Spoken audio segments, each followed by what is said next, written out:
Ethan Miller with Teton Wealth will be live in studio with Hans and Scotty Tuesday to help you with your retirement plan. Tune in or visit retireteton.com. We're joined now by Steve Cleveland, former BYU basketball coach. Steve, good morning. Good morning, fellas. Steve, Summer League is underway, but for many young players, it has already ended. It would be easy to gripe and complain about this, and maybe we will, maybe we should. But there's also a thought that maybe these top 4 or 5 players who aren't playing aren't going to get that much out of Summer League because they are a lot better than the competition. What do you think? I don't think any athlete wants to be out with injuries. And you look at Ace Bailey, Walter Clayton Jr., they're all out. It's one of those things that it's been fun to actually watch Kyle Filipowski and Brian Sensabaugh just in the Summer League stuff and to see them. But, yeah, no one wants to be hurt, but you're right. You want to be healthy, and certainly I don't know when they go to training camp in August, September, whatever that might be, but nothing's more important than their health, and you want to be strong and be in the weight room and just do all the things that you need to prepare yourself for your first year or second year in the NBA. So, I enjoyed watching Ace Bailey and how he progressed and what he did. And Walter Clayton Jr. for me was probably the biggest surprise and what I'm most excited about. I think despite the fact that the Jazz have a couple of point guards and Collier and it's just fun to watch him. He's just got such a feel for the game, and it wouldn't surprise me to see him having some pretty good minutes. Maybe not initially, but I think once he gets used to things, I like him, and the Jazz are better by having Walter Clayton Jr. How much improvement do you expect individuals to make over the summer when you were coaching? You know what? We did have expectations, and there were certain designated times. The times are more available now to be with a coach in the summer. But we spent a lot of time. We sat down. I usually, as the season finished, and we'd meet in the spring, and there were 3 or 4 weeks in the summer that we'd come back and do some things. But there wasn't. But I sat down with every player and kind of just spent 45 minutes with them, take them to lunch, and go through a series of things that they did really well, things they need to be working on, what's your schedule, when are you going on vacation, and just so I could have a good feel for what needed to be done. They know that what needed to be done, and talk about very candidly about, with younger players. Here's we are. You've got, Johnson and Smith and Jones. They're juniors this year. You're coming in as a freshman. It's you're going to have to fight for time, but eventually you'll have your turn. And keeping players abreast and updated with things that are going on, having those conversations. Those conversations in the springtime were really important. And then following up with my assistants, and I don't even know exactly what the schedule is. It seems like they're playing all the time now this summer, but it was pretty stringent. There was a month or 6 weeks you couldn't even play. Now there's a little more opportunities for guys, but certainly those conversations about what they thought they did well and what do you need to work on, what do you think are your weaknesses and strengths, and have it come from them rather than me as a coach. And then there's more buy-in there. And so it was an important time of the year, and we got better in the summer with everyone being honest with one another and what we're doing. And then when we did have a few weeks, or we went on a foreign trip where we'd get 10 extra practices, that was always good. We did that a couple of times in Croatia and in Australia, and teams really got better through having those kinds of experiences. Not just basketball, but just friendships and developing camaraderie and togetherness that you can't get just at home. Did players get better? And there's multiple paths, and they're probably going down some of these paths simultaneously, but I wonder if you could break it down. Do players get better because they're getting older and bigger? It's just nature running its course. Because they're playing 5-on-5 and getting experience, Do they get better because it's just one player, a drill, a basketball, a chair, a whistle with a coach with a whistle yelling at him, that kind of stuff? What really has players improving, and where do they really move the needle? Well, I think where they move the needle, first and foremost, especially if they're younger players, is in the weight room, in the conditioning. And, today it's so much there's so many support people in a program. I mean, you go to practice, and I go to BYU practices this year, and there's like 13 people out here, that aren't coaches, and but everybody has a role and a responsibility, and I think the thing is that, like, just weight rooms. Let's say weight rooms, for instance. Goals are set and stickers are given, and there's just an energy about being there, and you're lifting 175 pounds and deadlifts, and all of a sudden you gain 25 pounds. All of your auxiliary type coaches that maybe aren't on the, it's not basketball on the floor, but the strength conditioning guys are really what help guys, and players buy into that, especially in the summertime where there's not classes and they have the freedom to do that and spend that time. So I think our guys got better in the summer in individual skill development workouts with coaches or with managers with specific goals. Specific goals set, and you're going to shoot 500 threes, and this is, let's keep track of that for the next week, 2, 3, or 4 weeks, and go back and analyze and evaluate that. And then using video. I think that became real for me, I think, towards the end of my career, maybe more at Fresno, but we did it at BYU as well, where you video everything, and especially when you're trying to hone in on getting a release and letting guys see themselves.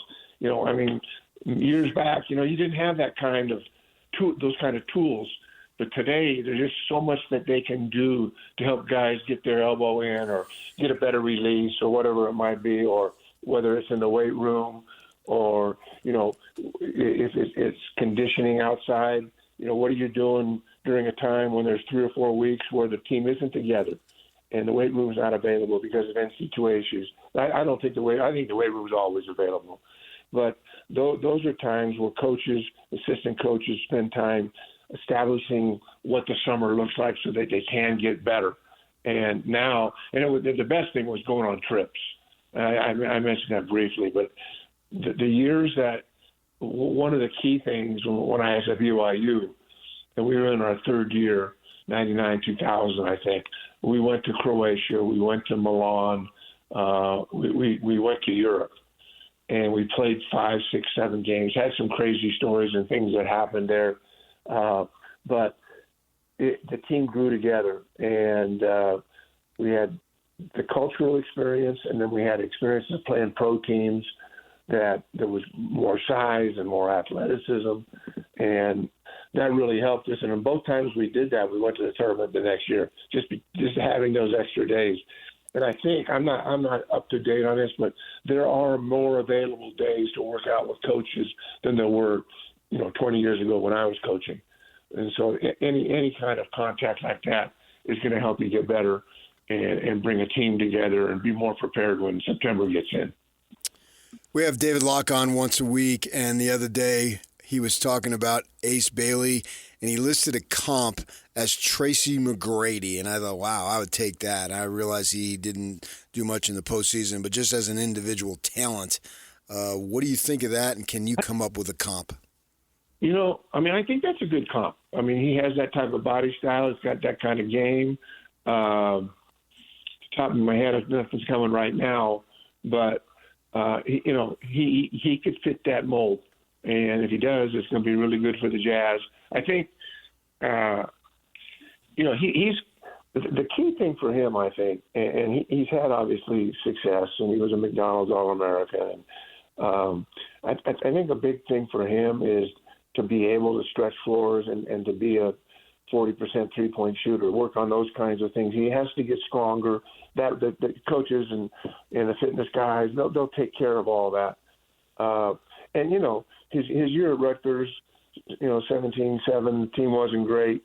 I think we'll see more growth from Ace here. I saw it just watching Summer League. I mean, obviously he has a hip injury and he can't play anymore, but I saw some real growth with him. And one of the things that really impressed me was what a good teammate he was. And I don't know the young man. I know he had kind of a bonzo for an agent that was taking him down the wrong places, and there was some negative things at draft time. But I really like his energy, his enthusiasm, and watching all the Summer League games. I thought he had a great Summer League. And as you know, my favorite player, Walter Clayton Jr., who's also hurt right now. But what two good additions to the team. And you've got, Sensabaugh, I think he's a third-year guy. Filipowski's a second-year guy. They had huge summers, strong performances. So I think that, you still got, you got Isaiah Collier, you got Cody Williams, who made some. I thought Cody Williams had some really good days, good nights in the Summer League. He made some improvement. And I'll tell you what happens. It doesn't go unnoticed. They won't probably talk about it privately or publicly, but guys know. They know when guys are coming in and that there's spots open, and they're working hard to find those spots. And the advantage some of the veterans have is they've been through this. But, I can see Bailey and Clayton Jr. and younger players like Sensabaugh and Filipowski, the older guys and the guys that have been playing those minutes, it's going to be way more competitive in my mind. Steve Cleveland joined us here on The Zone. It's a very brief glimpse, but do you feel like Cody Williams is making progress? Yes. And I think the pundits and everybody had kind of written him off, because it was a struggle last year. But again, it's a year later, and work ethic and weight room and personal coach and getting lots of shots up. And, it's real easy for us looking from the outside in, he's not good enough, Well, let's give the guy a year or two or maybe even 3 to find out what he can do. And let's not give up on guys. And I think I'm not saying the media or I'm not pointing fingers at anybody, but I know the fan base and talking to people about the Jazz and, they kind of written him off. And I thought, hey, you know what? He's playing pretty well, and he's going to get better. So that's the beauty of playing the game year-round and having the help and the support of shooting coaches and weight room guys. And, hey, they want to be in that league. They want to be in that league just as much as Ace Bailey does, and maybe more, and Walter Clayton Jr. So one thing, and we talked about this, all 3 of us have talked about this, but I'll be really surprised, unless he gets hurt or whatever, but that Clayton Jr. gets significant minutes at some point in time during the course of this year. Steve, we appreciate it as always. Thanks for the time. You're the man, and we'll talk to you again. Thanks, guys, so much. Bye-bye. Steve Cleveland, former BYU basketball coach, talking hoops right here on The Zone. When we come back, everything you missed in this show next. Stay with us. Accessing. This is Hans Olsen and Scotty G.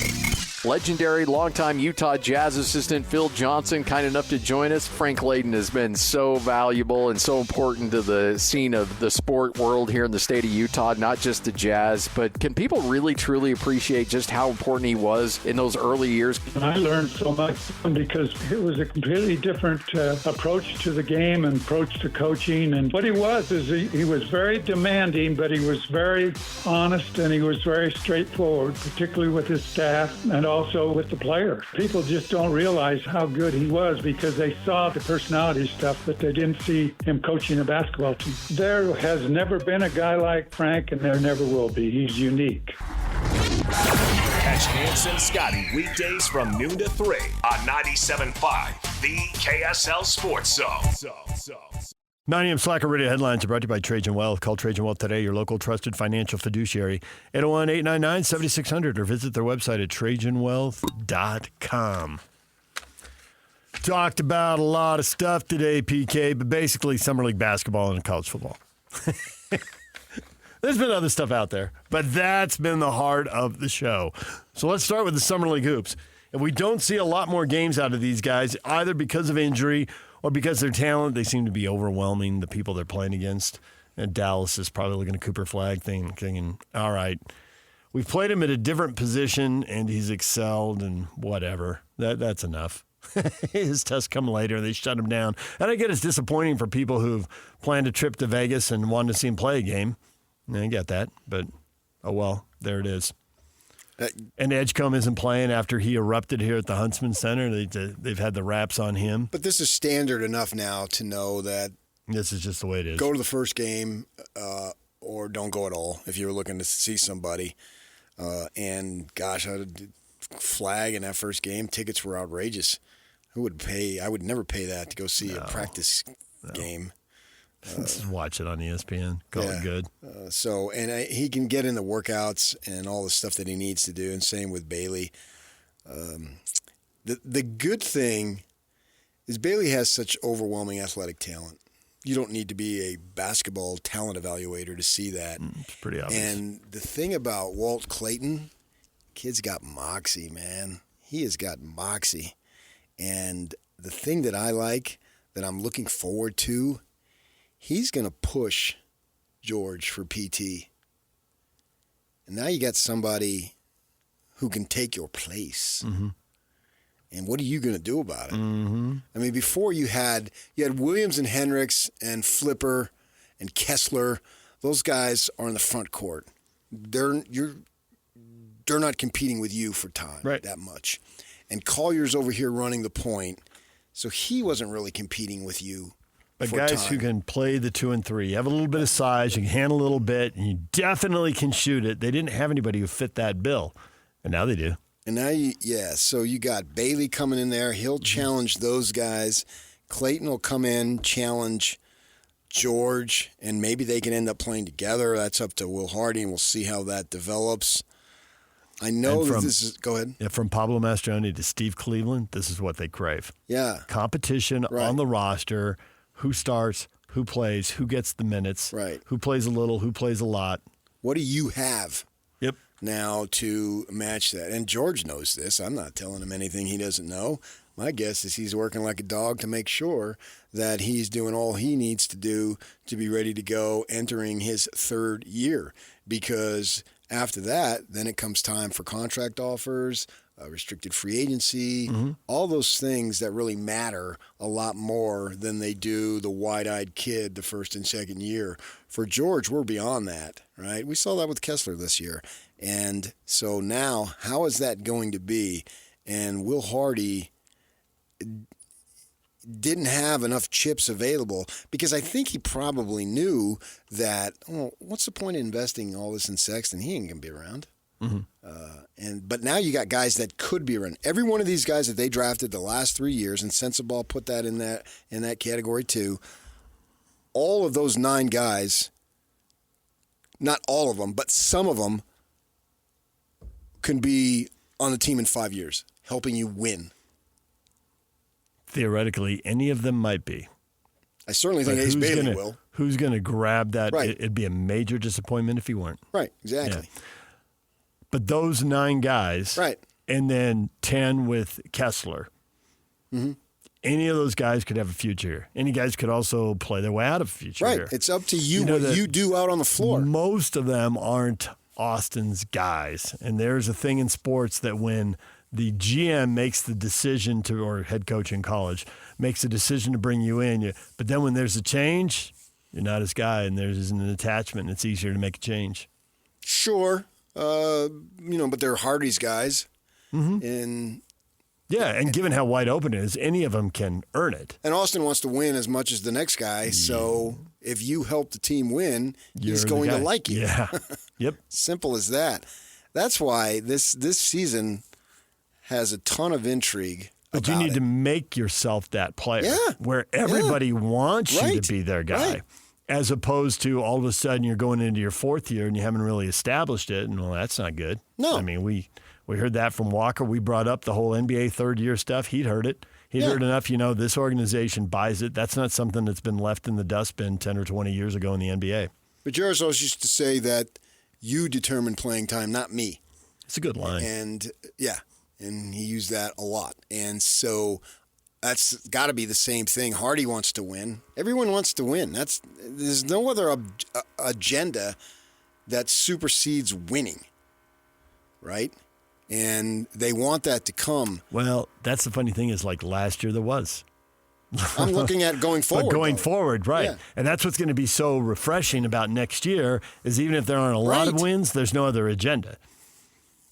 And Will Hardy's got to be thinking, take the handcuffs off. Let's go. Mm-hmm. I mean, he's been too good an employee to say that publicly, but man, privately, it's hard to well, imagine. there's no need to felt- say anything thing. that is seen anyway. Right. Yeah. We can feel it. I mean, you Right. sit there at a game and feel it. Right.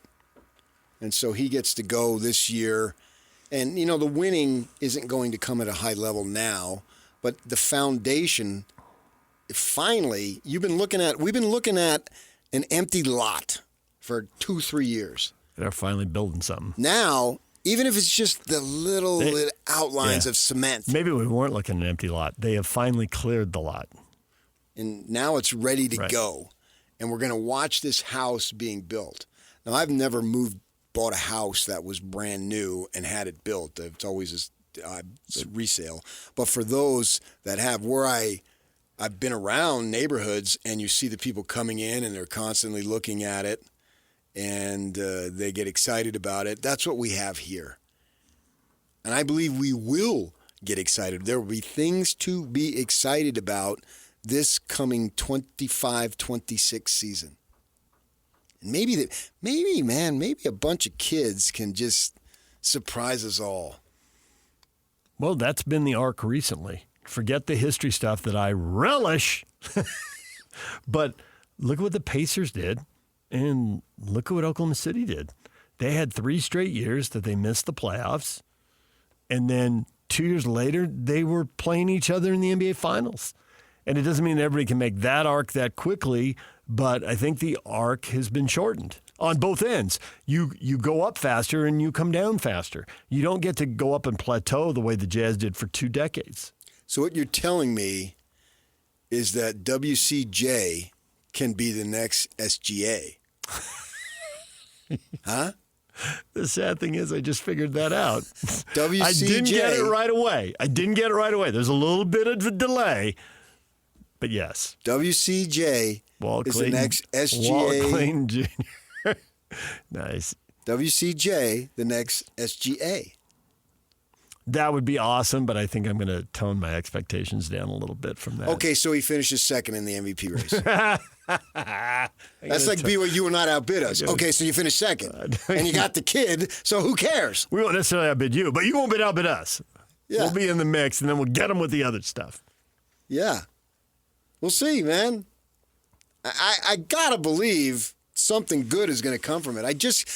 I'm a sports fan who tries to go to the level of optimism because if you don't, what is the point of being a sports fan?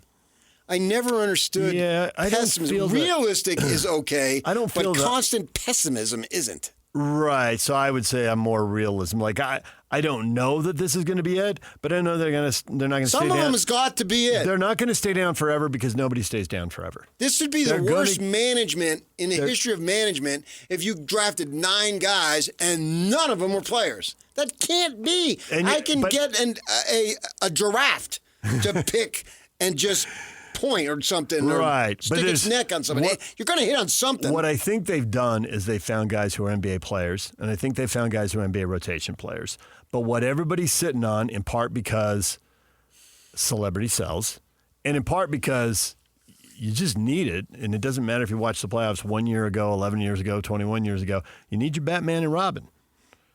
Now, is Ace Bailey that? Because I don't think most of the guys who've come before him are. And maybe he is. Now he's 18 years old, so let's just hold on for a second here. But that's what fans are waiting for. I want to see someone, they're nice players, they're role guys, maybe they're starters, but is there a star? Not thrown around loosely the way I did earlier with Gabe Madsen. This is a star. I mean, yeah, you're the leading scorer and you're the guy everybody recognizes, so I suppose that's a level of stardom. But it's not a star. You know, that's what you need. You need Batman or Robin. right, You need the but superstar. How many players at this stage of their careers did you say would be a star? Would you have said Stockton was a star after No. 2 years? Would you No. say Malone was a Nope. star after 2 years? Nope. And I wouldn't have said Halliburton, and I wouldn't have said SGA. So There are It's- people all out there this you stuff is possible. would, and it's just freakish when you see it. But that's why traffic stops and why John Lucas goes and watches a pickup game and gets himself fined to see LeBron, and Sports Illustrated puts him on the cover and ESPN puts him on TV. When you get it, it's you saw it. You saw a 12-year-old catcher at tournaments in, I don't know where you were, St. George, Las Vegas, maybe here in Salt Lake. Oh, Arizona. Yeah. spring training Yeah. sites. And he grew up to be a star for the Philadelphia Phillies. And I suppose the Washington Nationals, too. Not leave them out. I saw Bryce You Harper. saw Bryce play Harper, yeah. numerous And so times as a there are a youngster. handful of people who Yeah, have and they're so that, rare. right? And it's so rare. But what Ace Bailey is a big old gigantic maybe. Maybe he's the. I mean, maybe he is. if he were, well, then move over Cooper Flag, right? Cooper Flag's more the other one. Like everybody saw Cooper coming. Yeah, Been but I'm talking not about going him to for a go couple of years. LeBron with him. I agree with that. Okay, not LeBron level, but nonetheless, people have seen him coming. You know, certainly 2 years Two now. years ago, a lot of people knew. Mm-hmm. Last year, after he played against the USA on that USA select team against NBA guys, everybody knew. Like a 17-year-old's doing that. Holy, NBA guys knew. Holy cow! Austin Ainge knew. The players all walked off the floor like he's 17. Yeah. and he's LeBron knew. and he competes with us. He just plays. Yeah. There's none of this. Oh, he's a 17-year-old. I mean, that's just That was irrelevant. right. Yeah. The only reason it was relevant is it was staggering. To think what it could become. But they didn't have to go easy on the kid. No. And that's it. Right. But see, Ace is in a different group. Ace is in a group that, and then probably Harper is in this too, is like, and it's why the Jazz had to pick him at 5, even if he ends up not working out or, working out to a much lower level, because there is a ceiling. There is possibility. Mm-hmm. Nobody says that about Con Knipple. He may be a really nice NBA player, but nobody really thinks he's going to be a star. Now, you can say, well, nobody thought Stockton Malone were going to be stars, and nobody thought SGA was going to be a star, so maybe he'll beat the odds. But there just isn't that kind of projection around him. Be a solid NBA guy. He'll hit shots in a league that demands you make shots.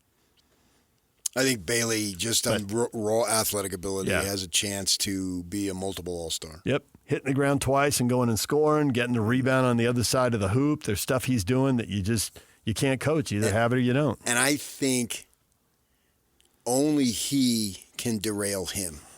Right. And that's a good spot to be in. It is. Now, the unfortunate side is that we've been watching sports long enough, we've Right. seen that happen.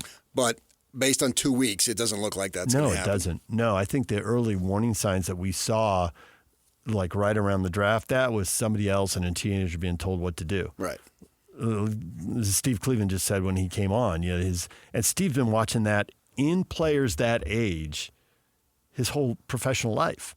Like that's what he does, is try to figure out if 16, 17, 18, 19-year-olds, as a 4-year coach recruiting JC guys, as a JC guy recruiting high school kids, like, are they really team guys? Are they really into it? Are they going to get in here and be He was disruptive? engaged, man. He didn't play. I watched the first half.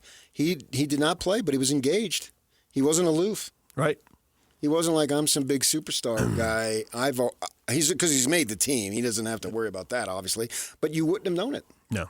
And that's what I think you want out of players this age Right. is you put yourselves, if I were them, if I could possibly have ever been that good, which the vast majority of us had no chance of being anything close to that, I'd be super excited to be there. My problem was I sucked, and yet I was still aloof. That was a bad combo. Now you're good at your gig and you're aloof. I mean, I had When no do you think game. you'll handle the aloof thing? What? I said, now you're good at your gig, I heard that part, but you're yeah. aloof. I heard that part. When are you going to fix the aloof thing? Never. I've resigned myself. I use the word shy. Well, I do think they're linked. Others, They're not the exact same thing, but they are definitely Others linked. go, They're what's his definitely deal? linked. Yes. So I just I'm a blend-in kind of guy. But To a mass, I would say more camouflage. in real life, You don't this isn't blend real into life. a group, right? No. But if someone saw you at a golf course, you don't blend into a group. Like you want to camouflage into the clubhouse wall. Yeah, Like if people walked by and didn't see you, you'd be like, okay, that was good. my head's down. Yeah. You know what? I don't want to disappoint people. I've disappointed too many people. So I just as soon stay over in the corner, and this way I can't disappoint you. And I know that's a tortured look, but that's what I got. Bailey did not look aloof. He was engaged in the game. He was smiling. He was standing up. Energetic. And that's a good sign. You know, the thing that we always refer to Jazz players after they left, right? We compare everybody who comes through. The thing that they need to find, and that I think will be a real asset for him, even though he is gone, they need Colin Sexton's personality. That relentless. Boy, that's tough to recreate. I totally agree. He really had it was really different. It was really special. But he was just so upbeat, and they'd lose a game, and he'd make a mistake, and he would come back with a genuine enthusiasm. We don't do much sit-down one-on-one interviews anymore. They're not allowed. People aren't interested. Did one with Gordon Hayward that he clearly didn't want to do and thought, why am I doing this if it's not going to turn out well, but they want to do it. Did one with Colin Sexton. He wanted to do it. He's so engaging. Right. Totally won me over. Like 8 or 9 minutes. Like, wow, how can you not root for this guy? And at the end of the season, we heard that comment from Will Hardy, and I think Colin drove Will nuts early on, just unpredictable, didn't run the offense, A guy who's as quick as Colin Sexton has played his whole life. I see space, I'm going to take it. Okay, well, that's not the offense, dude. No one else knows what you're about to do. Not the coach, not your 4 teammates on the floor. I mean, need a little – and he really – tried to be a good teammate and rein that in, and Will appreciated that. Yeah. And I think Will said nice stuff on him at the end, and I think it was that transformation. 100%. And just his relentless positive, upbeat energy. Right. And you're right, probably to think anyone else is going to bring that. I mean, Jeff Hornacek's a really good guy, but he didn't have a nuclear reactor powering his mood every second of every day. Right. Yeah. But if someone shows up with 70 or 80% of what Colin had, that'll have a positive impact on the group. It looked like Bailey has it. That'd be good. And Clayton remains to be seen, but he's older, and that's supposed to be a knock. I don't know if it's a knock, man. I like the guy's attitude. I wonder if that's one of those things that the pendulum swings back, and people start to think, hey, I can draft an older guy. He's developed a little more. The way they develop now with the transferring, the NIL, sets them up for the pro game a little better than going to one school. We shall see. Okay, it will set some guys up better. Yeah. You're right. It'll be a distraction for other guys. He still went 21. Mm-hmm. And that's still an area where we'll see. Right. Yeah. And you can't. But you can at least see a path forward for him, even if it doesn't work out. But it does look like, man, I am real interested. And Steve Cleveland is signing off on him, which makes me feel better about my level of excitement about him, because Coach Cleveland's going to know more about that stuff, and he went and saw him play personally, and probably talked to a couple people too along the way. Good chance. Yeah, and so that's. But I want to have this level of excitement. Of all the things Steve brings when he comes on the show, his ability to assess players at that age, at that point in their career, I mean, that's just baked into his DNA. He's been doing it forever. Yeah. All right, the other thing we talked about is college football. Brett Ciancia came on and Pick Six previews and basically said what we just keep hearing. Wide open, although he had a little different twist. He did like your Sun Devils. He didn't go straight to K-State the way everybody else did. Though. It is, but K-State was the other one. He didn't go there. Although maybe Texas Tech is pretty safe given all the money they spent. They should be. That would be a big-time disappointment. There's a lot of pressure on them. I agree. I mean, Deion Sanders is calling them out during his media availability. I'm fine with it. And he Did you think he was wrong? No. Oh, no. I agree. No. I agree with but you, probably he was the only one who can do it because he kind of does it in a not a bombastic, but just his style. They got darn money. It's just like Kalani couldn't do that. No. Kyle's not interested in doing that. No. But he has the old school Bobby Bowden folksy where he can say stuff. Right. That's a good way to say stuff. It. Yeah. Right. And he did. And he's folksy. Right he's an entertainer. And everything he says kind of gets dismissed 20% for being loud anyway because he's an entertainer. But he's also a football lifer, and there's a lot of truth. Oh, everybody knows. Yeah. I've talked to multiple people in the conference about what's going on in Lubbock. Yeah. And it has the potential to be scary. For the rest of the league not being able to keep up. Yeah. I'm not willing to go there yet. Right. But they sit amongst so much talent. They can get talent out of high school. They can get bounce-back talent. And they got NIL, and it doesn't appear like there's any end to the oil money. And the best example is that Canadian gal, the softball gal, who went from Palo Alto to Lubbock. Why would you leave Stanford? Yeah. Well, Palo Alto to Lubbock. Yeah. Cash. Cash. Not that I blame her by any stretch. No, but there's Cash. also only one potential explanation, Yeah. right?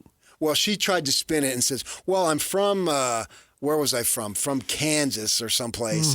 And Lubbock's actually more of what I grew up. Yeah, that's why you escaped it and went to Palo Alto. Now all of a sudden you want to go back to it? Drive around Palo Alto and tell me what you think. Right. You know, for whatever reason, of all the college towns / areas in the state, that's the one I spent the least time. And I was there, and I had a car. I was in the Bay Area, and I had a car, and I had to go from San Francisco down to San Jose. But the people I was with in San Francisco all had lives to get on with, and I didn't have to be in San Jose for like 3 hours. And I'm driving down, and thinking, what am I going to do? I'm gonna drive around Palo Alto for the first time. I walked around an empty football stadium. It's like, this is why people love Stanford. It's a no-brainer. I've been there many times. I was there for an invitational thing on a sport for 4 days, plus all the other times I've covered stuff up there. Yeah. And that's the number one eye-opener is this young gal. Stanford's very good at softball and goes to Texas Tech and gets them to the national final. They lost, but still got them to the national final. So now can someone do that? Is there a quarterback? Is there a running back? You know, are there football players who can do that? 10 of them. Yeah, because they got that much money. Yes, it's real. DJ and PK, when we come back, your feedback next. Stay with us. And it's all over almost here. Don't go nowhere. So are you guys downplaying the BYU versus Utah game because of the Utah-Colorado rivalry, the Rumble in the Rockies? No. That was the Bumble in the Rockies. Absolutely not. You can have a secondary rival. You can. But they have to play for something. It has to build juice over the time. Utah had that, I thought, with Air Force. After the last 10, 15 years in the conference together, they played a lot of epic games. I thought that always had a little juice going into that game. But Colorado, no. Utah's got they got to get back on track. Colorado embarrassed them last year. That's true. I was there. Yeah, that's true. And Kyle Whittingham told us Colorado's the best team they had played by far, by leaps and bounds, by gargantuan amounts of distance. Stir the pot right here. That's what he said. He did not use the word gargantuan. He meant it. He might have implied it, but he didn't say it. So I was standing right there. He there. did say it was the best team he'd faced, no doubt about it. He said it in his definitive Kyle Whittingham. I tweeted it out. No prisoners. Oh, I like attitude. it. And some other guys were talking about the Big 12 media. No surprises last year. Don't ever ask him if he's been surprised or underestimated anything. It's a waste of time. You are. You're going to be 2 minutes closer to death, and you're not going to have anything to show for it. Did you underestimate the flood with Noah? Nope. Knew it was coming. That's why we built that thing over there, 40 cubits by 80 cubits. Hey, Yak, what do you want me to read? I lost track. You played two. That was too good. Mountain West Days, man. Mountain West Days. Oh, yeah. The Zone's going to be broadcasting live from the Mountain West Conference Media Days, Wednesday, July 16th and Thursday, July 17th. Our Media Day coverage brought to you by Window World, nationally known, locally owned. Call Window World for free quotes on windows, doors, and siding today. All right, your feedback. Well, I just read a bunch of it, but this was pretty good. Locks Comp for Ace Bailey's, Tracy McGrady, what's yours? Fire Danny Ainge, FC. It's easy to understand why Jazz fans are so delusional when this is who most of them sought for insight over the last 30 years. Me. Because I tweeted out Locks Comp. So he's either going after me or Locke. I would assume Locke. Okay. Well, either way. We'll Michael Jordan, see, man. Ace will be the best basketball player to have ever played. That's from Jazz account. And then Nate says, Calbert Chaney. So trying to be funny. My wife thinks you're funny. All right, Derek, real quick, then we're out of here. What do you say, Derek? Jazz fans would love to have Ace Bailey turn into T-Mac. He was one of the top 5 scorers in NBA history. If Ace Bailey reaches the level of efficiency and talent that Tracy McGrady had, I'm going to be thrilled. All right, there it is. I agree. DJ and PK, we're all done. Jake and Better up next right here on The Zone.